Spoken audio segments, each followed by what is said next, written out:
ka. Pero meron pa. Di ba mahilig ako mag-surprise? Hmm. Anong tingin mo surprise ko ngayon? Hindi ko makita eh. Hindi mo makita? Ala, ayan. Yan. Gusto mo malaman ko anong surprise ko sa'yo? Ano yun? Meron akong nabiling baboy at manok. Saan may lalagay? Andyan na, yun nakalagay na eh. Wala, hindi mo atin yan eh. Siyempre, tatanggalin natin yan mamaya. Eh, siyempre, ibabalik. Eh, meron pa ako isa pang sorpresa. Hmm. Ano yun? Itong tinatayuan natin. Pwede tayo magtanim. Pwede. Alam mo bakit? Oh.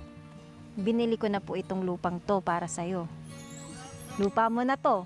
So, Kaya kinuha ko ID mo, binili na po natin ito. Lahat ito, yan, lahat yan sa'yo. Gagawa tayo ng bahay mo.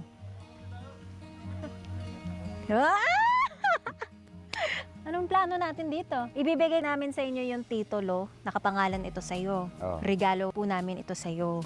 oh. Masaya ka naman po ba? Masaya naman. May lupa ka na!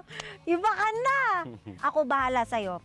Sabihin mo sa akin kailangan natin para makagawa tayo ng bahay mo dyan. Tapos lalagay pa tayo marami pang hayop. Mga alaga muna natin yan. Tapos magtatanim tayo dito. Hmm, pwede. Oh, ano pang gusto mong gawin? Hindi mo ba nagigets, kuya? Sa'yo na Wala yan. na. Ay, ito. Oo. Sa'yo yan. Maraming salamat. Saan tayo magtatayo ng bahay? Doon, sa may gilid ng kalsada. Doon ang bahay mo. Oo. Pero kukuha tayo ng mga tutulong sa'yo, hindi pwedeng ikaw nang gagawa. Oo.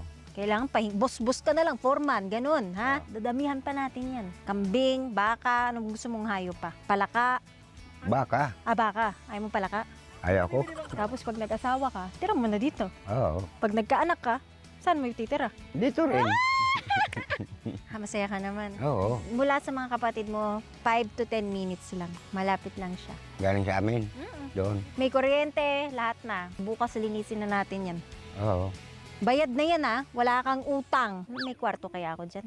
Eh, siyempre, mayroon ka rin dyan. Aba, alam mo na bang gagawin yung plano natin? Mag-ipon ng pambili ng mga kahoy. Ako nga magbabayad. O, Wala kang ipunin. Ako na lahat. O, lilinisin mo na. O, lang. linis. Tapos sabihin mo lang sa akin, lahat po. Wala kang kailangang gastusin. Wala kang kailangang ipunin, Oo. kuya. Oo. Basta buo mo na lang yung bahay mo. Ayos yun. Nasaan yung mga kapatid mo? Sabihan na natin na may lupa. Ano? Kwento mo sa kanila. Oh, sabihin natin. 1, 2, 3. Binigay na sa akin tong lupa. Ay, aba. Ni sister. Uy, ang swerte mo naman, kuya. Thank you po, Ma'am Ivana. At Pati hindi lang kay yun. Ma'am Ivana. Hindi lang yon. Ano nga, ano? Yung pampatayo dyan, akong bahala. Walang iisipin. Tatayuan ng bahay. Tapos lalagay tayo ng taniman, dadagdag tayo ng maraming hayop. Thank you po. Yan ang magiging negosyo mo. Yung mga hayop, paparamihin mo yan. Yun, para may libangan talaga siya. Alagaan mo yung mga baboy mo, Masaya tsaka ka yung manok. Oo, masaya. Masaya ako, Oo. masaya.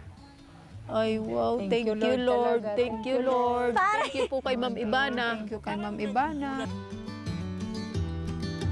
Parang nagulat ka na hindi mo in-expect. Eh, siyempre, Di mo akalain. akalain kasi sobra-sobra po yung tulong nyo. Kaya hindi po namin akalain talaga. Sino ang kasama mo titira dito? yung mga pamangking ko. Grabe ang hirap na dinanas mo sa buhay. Grabe ang laban mo. Tapos ngayon, may-ari ka na ng lupa. Oo. Kalahating milyon.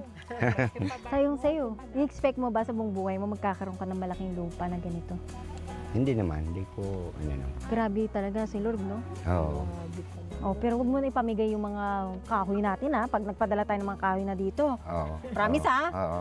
Bubuin muna natin yung bahay. Tapos yung mga hayop mo, pag dumami, pamigay mo kung gusto mo. Pero kailangan negosyo. Negosyo muna tayo. Dapat kumita. Oo. Masarap magbigay. Kasi mahilig din ako mamigay. Pero kailangan, meron ka rin sa sarili mo. Oo. Tingin ka dun. Tumingin ka. Ano? Si Lord. Nanonood siya sa atin. May mga camera siya. Oo. Ngayon, hindi ka na pwede mag-solo flight. Hindi na. Pangako yan, ha? Oo. Mayroon naman papadala kung hindi man ako makakapunta. May papadala po ako. Babantayan po natin siya. Habang buhay. No?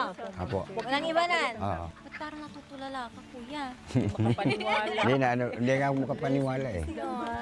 Oo. Pwede pa yakap? Oo. Oo.